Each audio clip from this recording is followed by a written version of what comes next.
This video is going to tell you about some of the veggies that are good for you if you have IBS. So things that are less likely to cause you symptoms, starting right now.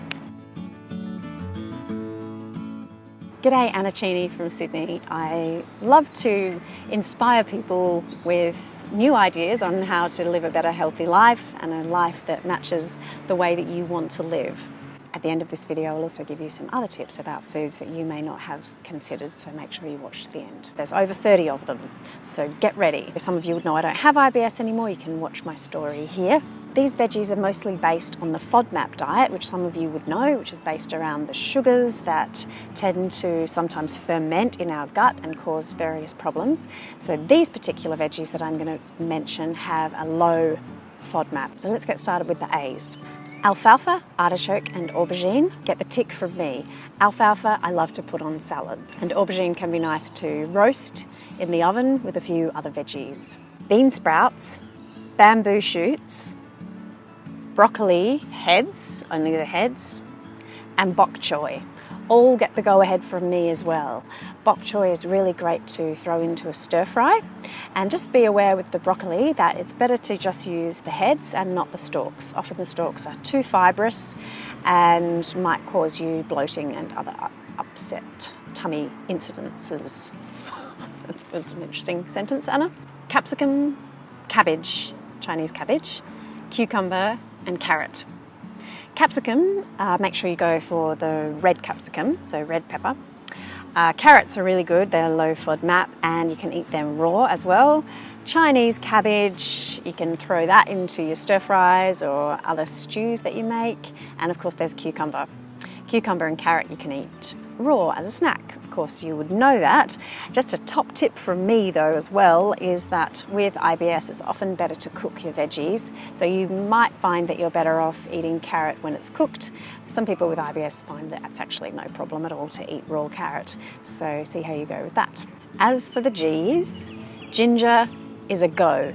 Yes, we love ginger, so flavoursome, because often if you have IBS, you will react to garlic and onion. I know, nasty, but I've got some good news in the G department, and that is that green onion, as in spring onions, are fine for IBS if you only use the green part. So just chop off the white bit with the roots on the end, chuck that away, and chop up the green bits and chuck them into your salad or fry them up with your meal, and they are not likely to cause you any problems at all. Top tip there.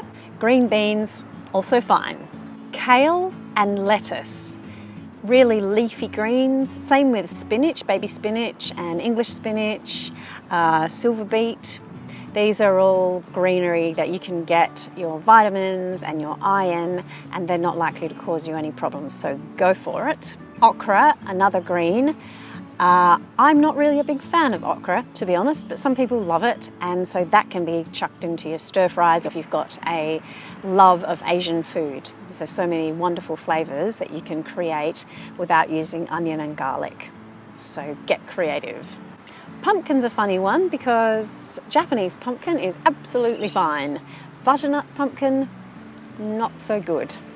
Keep that in mind. If you're wanting to make pumpkin soup, I would recommend using Japanese pumpkin, spring onions, and then maybe just add in some spices or herbs to lift the flavour, rather than using the normal technique of onion and garlic. Radishes and rutabagas also seem to be fine. Rutabagas are turnips. For those of you who don't know what that is, it just makes me think of the song from the musical Into the Woods. Sweet potato, delicious. You can roast them up with normal potatoes, they'll be fine, and chuck in some aubergine into the oven as well. And the other thing that's good is squash, yellow squash. So this can create a delicious meal of roasted veggies, or maybe you'd like to fry them up. Turmeric is also, although it's usually used as a spice, it is actually a root, and turmeric is really helpful for reducing inflammation. So if you ever want to add flavour, fry up a bit of turmeric with black pepper, and that will add flavour and also help your gut. And as we're nearing the end of the alphabet, tomatoes, hooray for tomatoes! They just add so much to so many dishes. I love cooked tomatoes.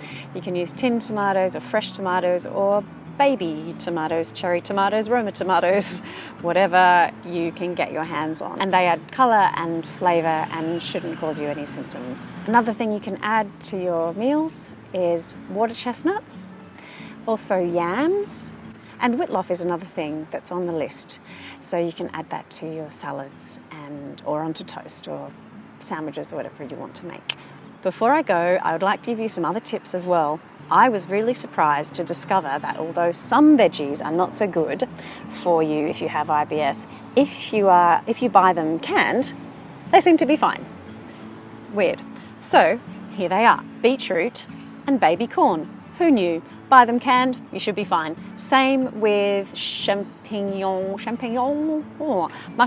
mushrooms, that the little tiny button, like they're a bit rubbery, those mushrooms that you get in a can that you often put into stir fries and things, they can be fine if they're canned, but mostly mushrooms are not so good for IBS.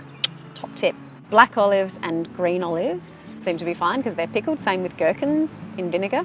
Strangely enough, this is super odd, large pickled onions are okay. Small pickled onions, not so good. Who knew? Don't have baked beans, black beans, kidney beans. No, no, no, your tummy will not be happy with those. Lentils, like the really little brown lentils, you could give them a go if they're canned. To be honest, I would be pretty careful. And also, if you're a lover of sushi, then seaweed is fine, nori. So that is my list for you for vegetables that you can eat. And especially with Christmas coming up, you might find this extremely helpful to mention to your family. Please make sure you cook some of these so that I can eat something at Christmas time. I appreciate you watching my video. Thank you so much. Please subscribe to my channel, give me a like, and feel free to ask a question or leave a comment. I upload a video every week and I love to hear your comments. Let me know if there's another video that I can help you with. I look forward to seeing you next time. Thanks for dropping by.